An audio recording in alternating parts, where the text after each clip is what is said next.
Okay, Kaap, pwede na muna siguro tayo doon sa Lotec, yung ibon. Wala ba tayong ititrain ng mga ibon? Para Your Honor, the Civil Aviation Authority of the Philippines has no expertise in the matter, but we would definitely look into that possibility now that Mr. Billy Pasco has brought it to our attention.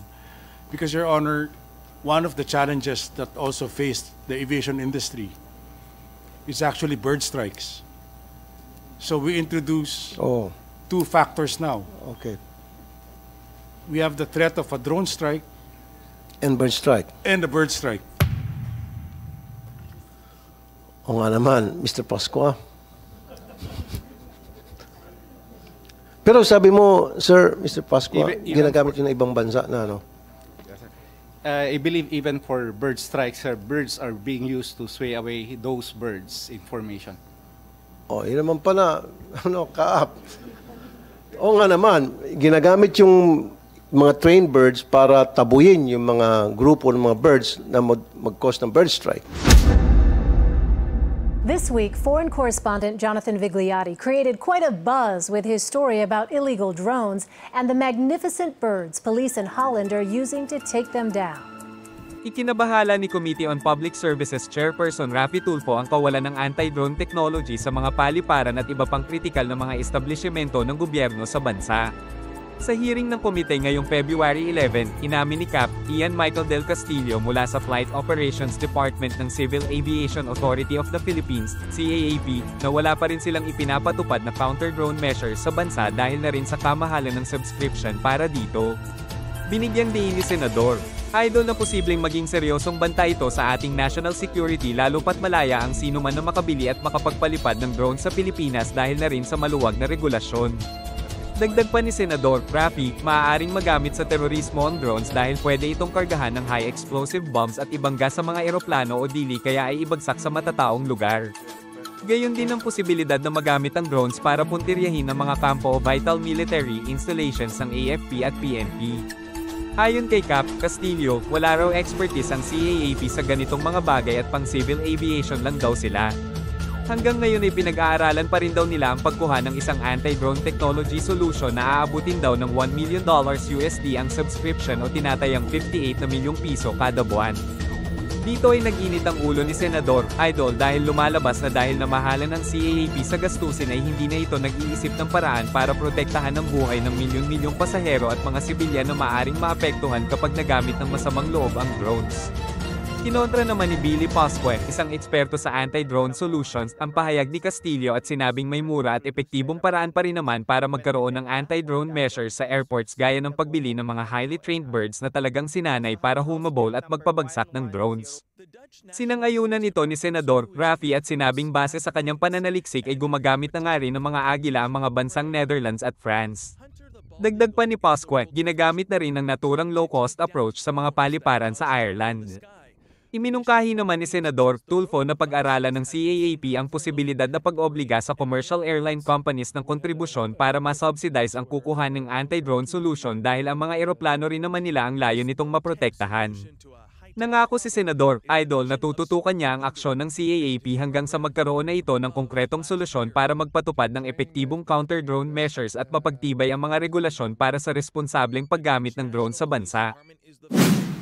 Thank you.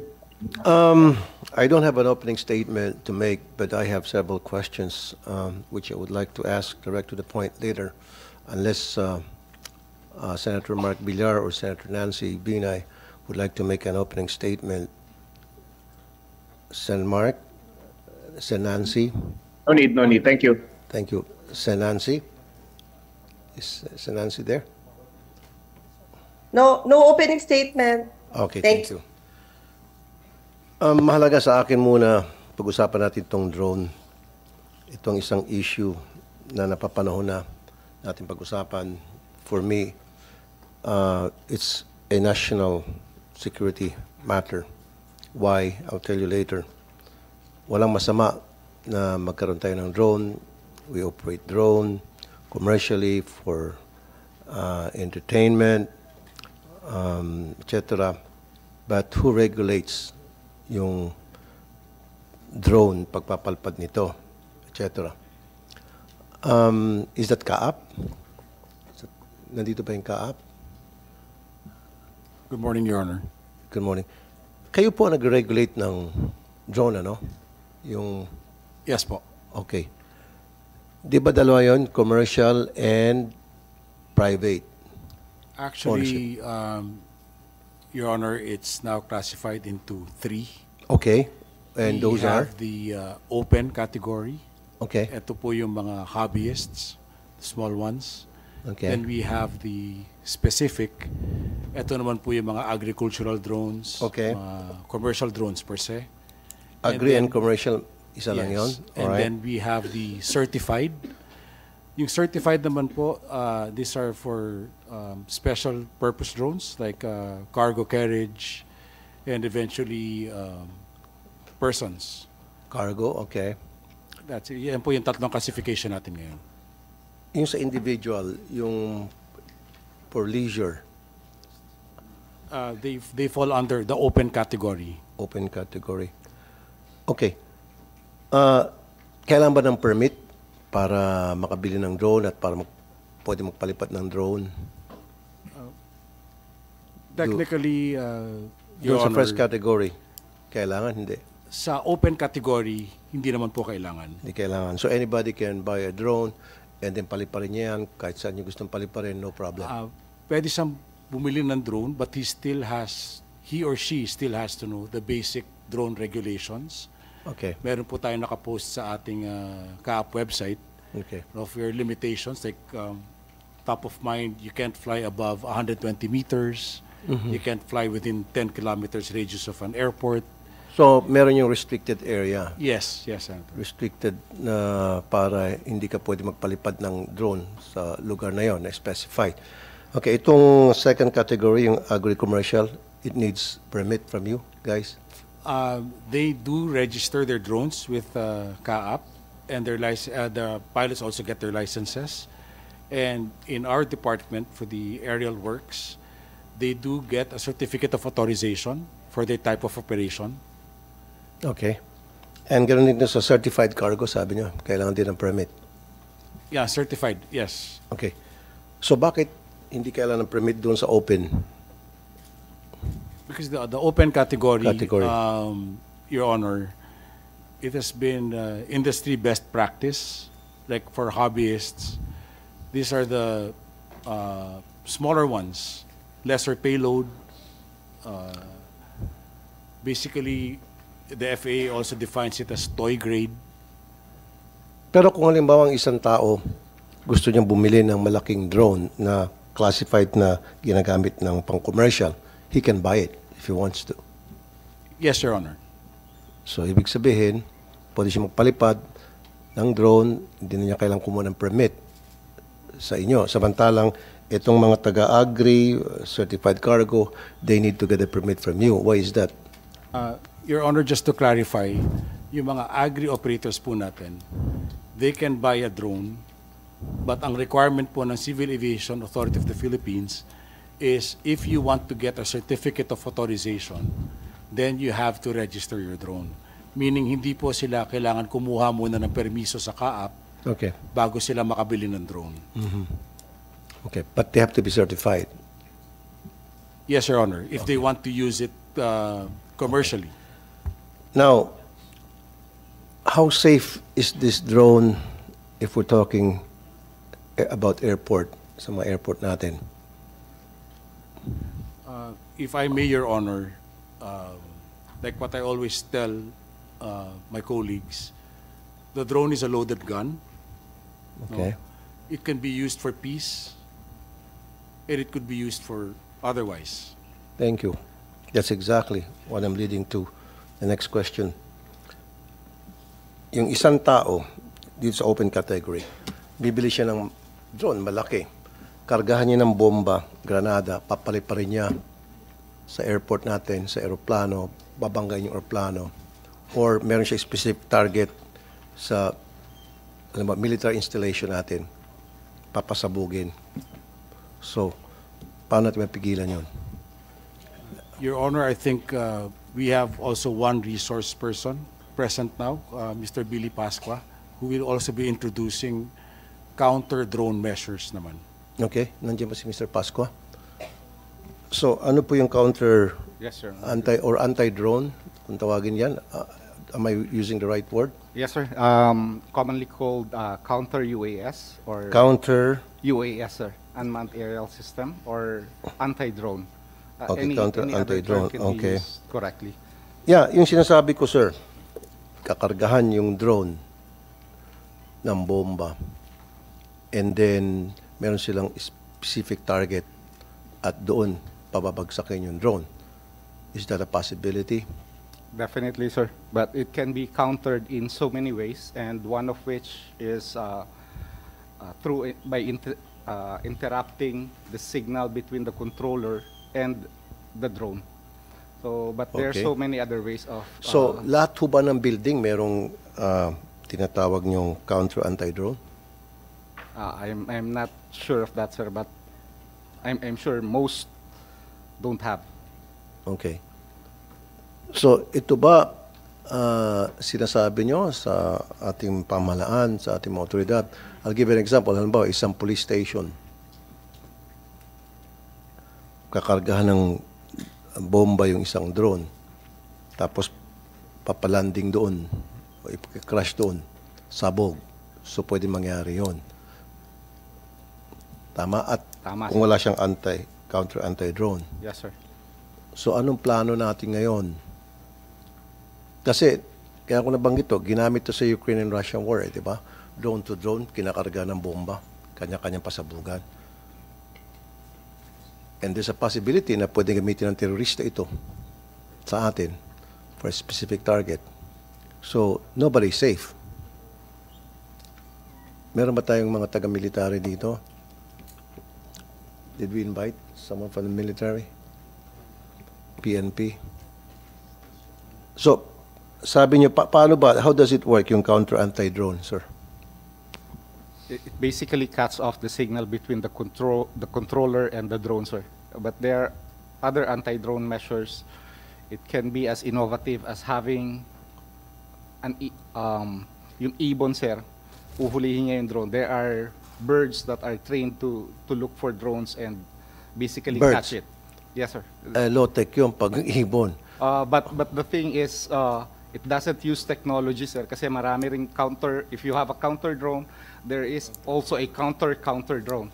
So they can use multiple signals, sir, if it's specifically designed for that. Wala bang isang technology na naka-install lang dyan? Kunyari, isang bahay, install sa bubong niya yung counter anti-drone.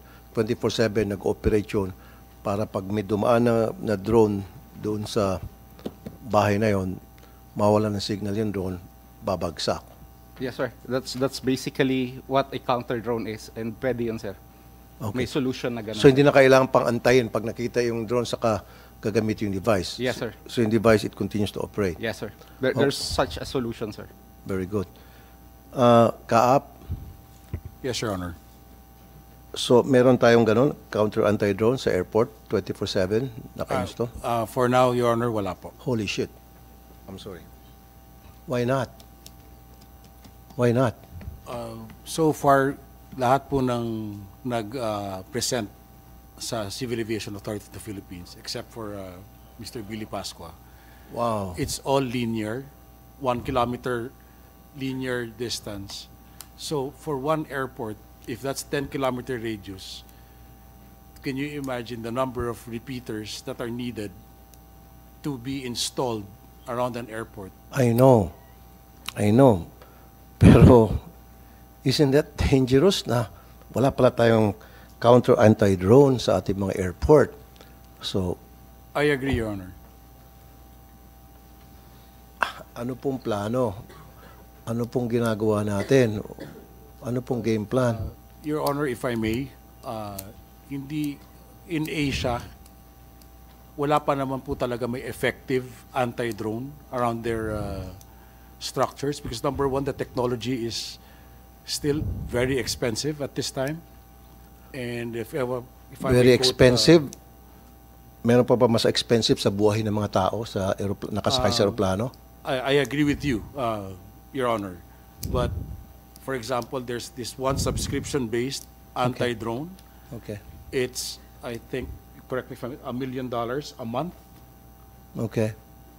So while we do see the need to protect all of our aerodromes, Your Honor, basically, how can we effectively propose such a budget that will not be preposterous? Number one, for the acquisition of the equipment. Number two is the subscription fee. Okay. And number three, the maintenance of the said equipment. Okay. So we are currently still studying other options which might be presented, and as we were conversing a while ago, as technology progresses, most probably the prices would tend to go down, and then by I then, understand. So, yung ibang bansa, meron bang counter anti-drone sa kanilang mga airports? O tayo lang bang wala? O marami din mga bansa na wala din tulad natin? Marami din. Pero ano yung ginagawa ng mga ibang bansa na yun? Kahit pansamantala, habang hindi pa actually, nila Your kaya Honor, yung presyo ng it's subscription, sabi more nila. of just coming out with the regulations, making the public aware that of the certain provisions, like you're not supposed to fly within 10 kilometers of an airport. In fact, in other countries, the regulation states it's only 4 kilometers. But in the Philippines, we made it into 10 kilometers. Kahit pa sabihin natin 100 kilometers, Yes, eh Your kung hindi Honor, naman susundin. I agree. I Diba? agree. But because, Your Honor, you see, it is not through registration of the drones.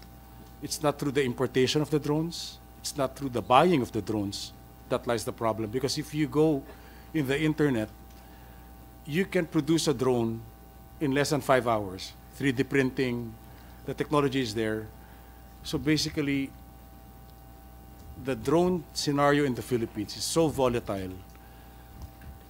So I understand. as of this moment, the Civil Aviation Authority of the Philippines is still trying to cope up with the ever-changing capabilities of the drone. So kapag bumili ba ng drone sa mga tindahan, hindi ba registered yung serial number niyan, yung seller hindi na-registered sa any government agency that's supposed to Actually, regulate Your Honor, I think we would need the help of DTI on that matter for the Okay. sales of the drone.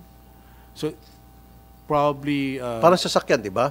yes, Nakaregister. yes, Your Honor, exactly like that. And then dapat may insurance. Parang Yes. kung halimbawa yung drone nag-crash, nakasira ng bubong, Yes, Your Honor. may tinamaang tao, Yes, Your may Honor. insurance. So wala tayong ganon. Wala, Your Honor, kasi Meron ba taga-DTI dito? Okay. if you look at it this way, Your Honor, Okay.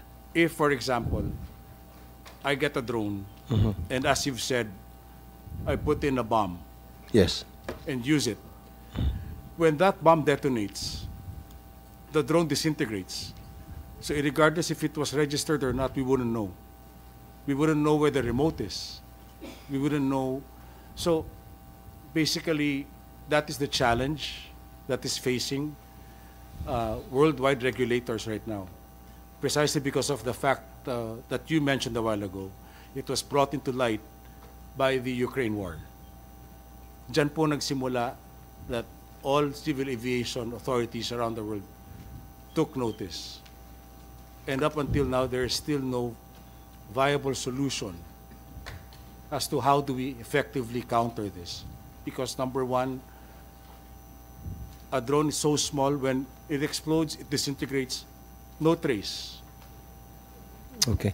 Pwede rin yung drone papaliparin tapos ibabangga sa eroplano, sabog. That is highly possible also, Your Honor. Sabi niyo po kanina, sir, very expensive yung subscription, $1 million a month. Did I hear it right? Kaya isa sa mga hindrance yun, na kaya hindi tulad ng ibang bansa, mayaman, siguro Amerika meron yung ibang wala. Kasi mahal. Bakit hindi natin kausapin yung mga taga-airlines para tumulong sa atin? Lahat ng airlines na papasok sa bansa natin, pasok-labas na ginagamit natin mga airport. So, singilin natin sila para masubsidize yung pagbili natin itong technology na sinasabi nyo. Pag-subscribe doon sa technology. That would be a possibility, Your Honor. But we have to also remember we are archipelagic in nature. Okay. So all our airports are scattered all over different islands. So what we may do for one airport, we may not be able to do for other airports. And if all our planes are servicing all of these airports, not only the international ones, including the domestic ones, we cannot just say, okay, international airport, dito tayo. Pero ikaw, hindi ka naman international airport, hindi ka kailangan. So we have to find a viable solution that will fit all of our airports. And basically, that's it, Your Honor. Okay, since you're the expert, so ano nakikita mong solution for now? Kasi mahal yung technology, sabi mo kamo. So, anong pwede nating gawin para maiwasan na mangyari yung problema ang pinag-uusapan natin ngayon na magagamit ng terorista para Your Honor, mapahamak yung when it aeroplano comes natin? to terrorists, there really is no viable option because I firmly believe kung gusto talaga nilang gawin, they will always find a way to do it, not by means of drone. If we shut down a drone, probably through another No, means. sir. We're talking about drone lang. Drone lang, wag kang lumisa. Oh, sorry, Your Honor. But when it comes to drones, Your So Honor, anong solusyon? Kasi sabi mo mahal, $1 million, subscription, archipelagic tayo, etc. So anong solusyon mo nakikita? most na probably, Your pwedeng gawin? Honor, this would Kumbaga, be... sandali lang, sir. Sorry. Pagtsagaan natin muna na solusyon na maaaring gamitin o gawin para yung problema pinag-usapan natin ma-address at hindi mangyari. Go ahead, sir. Yes, Your Honor. The Civil Aviation Authority of the Philippines, being civilian in nature, we are not equipped to deal with terrorist activities. I think we should involve the Department of National Defense as well, because we, in the Civil Aviation Authority of the Philippines, we handle civilian aviation. So when it comes to terrorist matters, we do not have the technical expertise. We do not have subject matter sir. experts on the No, matter. sir. Naliligaw ka, sir. Naliligaw ka. Alisin na natin yung terorista na lagyan ng bomba. Yung papalipad lang ng drone sa restricted area sa airport natin. So wala tayong kakayahan para mapastop yan. Meron tayong mga tinatawag na restricted zone na hindi ka pwede. Pag bumili ka, bibigyan ka ng paalaala na kung saan ka pwede at saan hindi. Paano natin ma-implement yun? Na para yun ay masunod, especially sa areas around the airport. Your Honor, when it comes to, let's say, for example, one manufacturer, there's a certain manufacturer that they have what they call geofencing. Okay. So when you purchase their drone, that particular manufacturer, that drone will not turn on or operate if it's inside a geofencing location. Unfortunately, the geofencing location is controlled by the manufacturer. And this is only for one manufacturer that is currently doing that. So, maganda yun ah. So, geofencing. And anong pangalan ng manufacturer na ito? That's DJI, Your Honor. Meron ba yun dito? Yung DJI? Majority of the drones sold in the Philippines are actually by DJI. DJI. So, Your Honor, if I may, if majority of the drones here are from DJI, hindi naman sila na nakakapag-operate within 10 kilometers. But again, if there's a will, there's a way, Your Honor. There's a way for people to actually get rid of the geofencing through illegal means para pong sort of saying parang may green hills po na pwedeng dalhin yung drone at patanggal mo yung geofencing. Okay. Kung gusto, maraming paraan. Diba? Hindi po kayo nakikipag-usap sa ating military. Actually, Your Honor, we have had numerous dialogues in the office with the military personnel. One of the questions that they ask is if they see a drone within their camp, are they legal to shoot it? By all means. Okay. Because if it will endanger your operations, that is not a civilian matter anymore. Okay. Yung sa government at saka sa military, ano bang policy ng CAAP? We do not We're talking about we do drones. not register nor issue licenses to government personnel because that will become their drones will be assets, their military assets, not civilian in nature, Your Honor. Okay.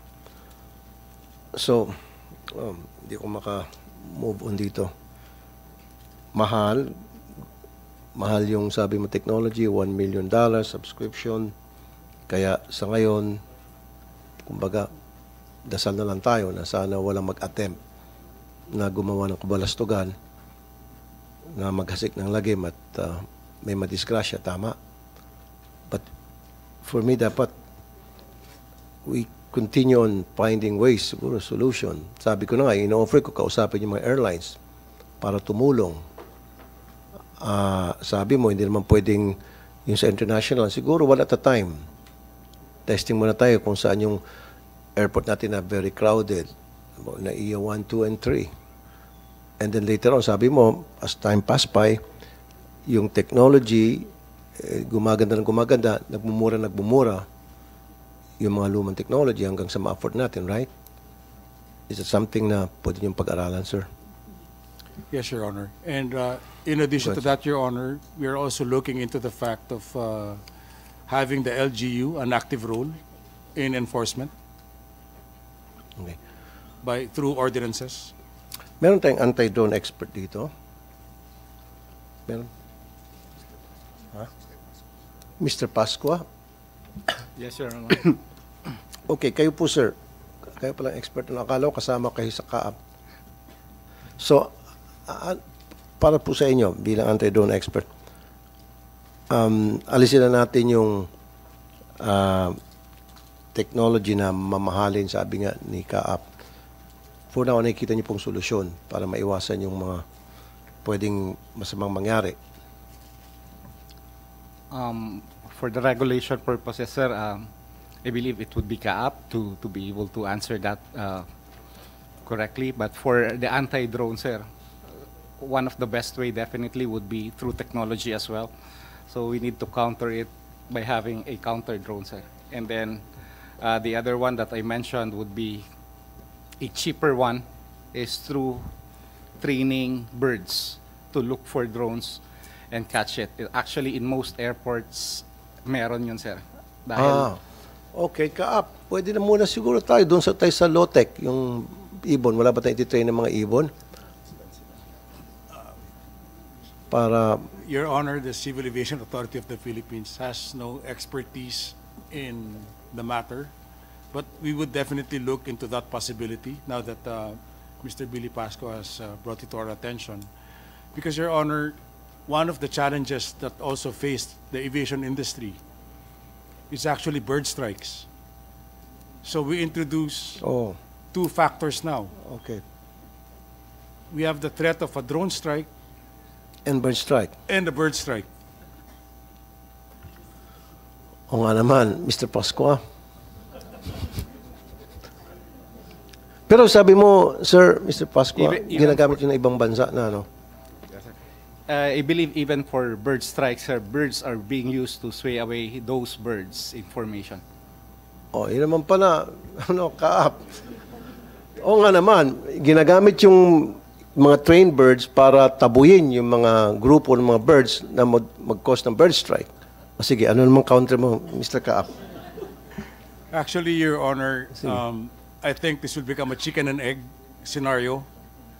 So we will look into the If it's a trained bird, alam na niya na, alam ba naman, papasok siya sa loob ng engine ng aeroplano.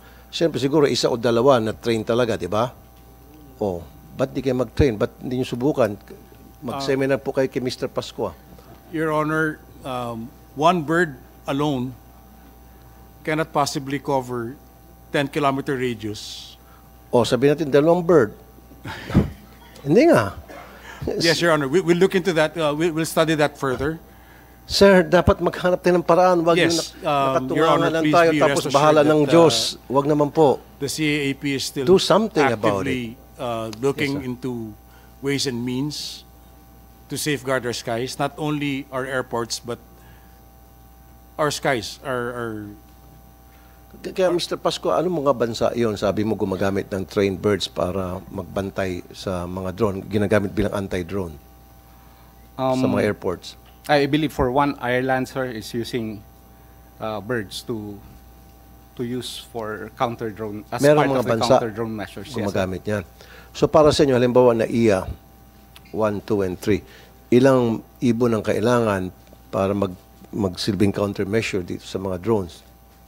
I actually wouldn't know the specific number of birds right now, sir. Pero one thing sure, it could be part of a solution, and yung solution naman, sir, hindi lang lagi isa. The reason why I mentioned birds is it doesn't use technology. So kung yung drone is there's an intent of a drone to really go to a specific area, definitely it would have possibly a counter drone.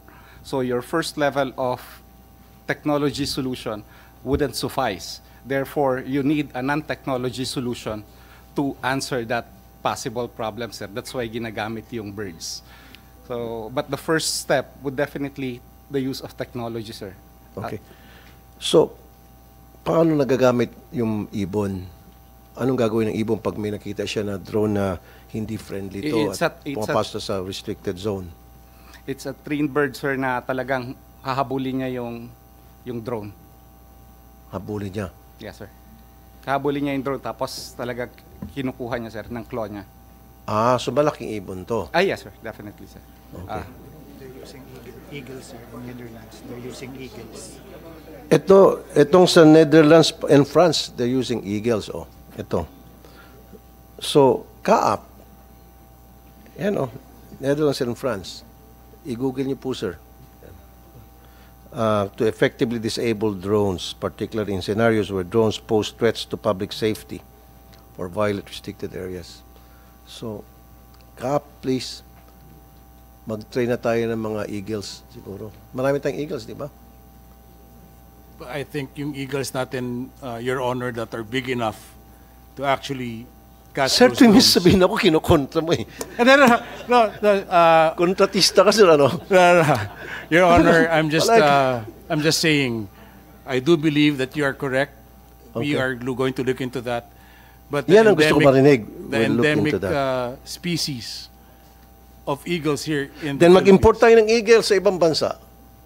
Yes, Your Honor. We'll look into that. Kung meron pang elepanting eagle, mag-import tayo. Yes, Your Honor. Whatever it takes. Ayan, wala ka ng palusot. Pwede. Diba? Yung mga binibentang drone sa Shopee, DTI, nandito yung DTI? Wala tayong taga-DTI.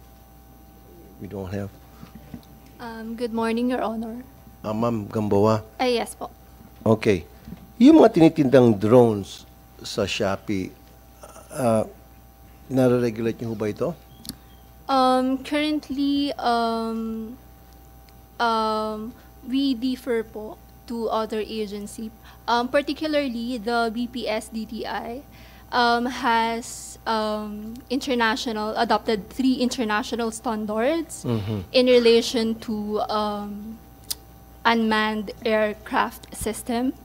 So, however, these are not considered mandatory but only voluntary po.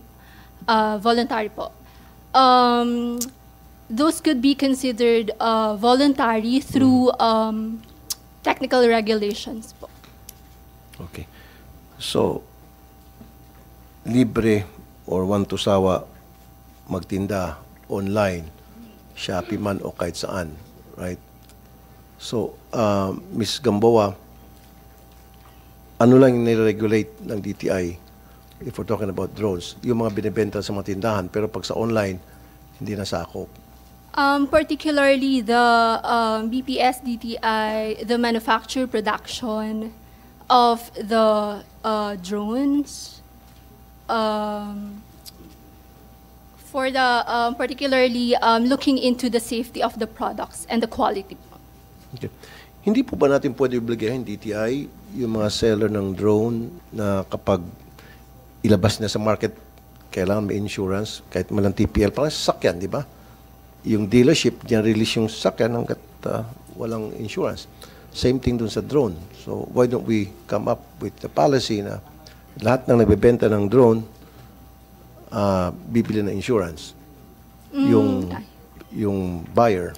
Yes, Your Honor, we may look into that Yes. consideration. Kasi meron namang insidente na yung drone bumabagsak sa kotse, medyo na-UP yung kotse, tao, tinamaan, sa bubong, nabasag yung salamin, etc. So, kung may insurance yun, babayad ng insurance. Sa ngayon, wala. Tama. So, that's something siguro you have to look into. Yes, Your Honor, we may look into that. Thank you, ma'am. Now, move tayo doon sa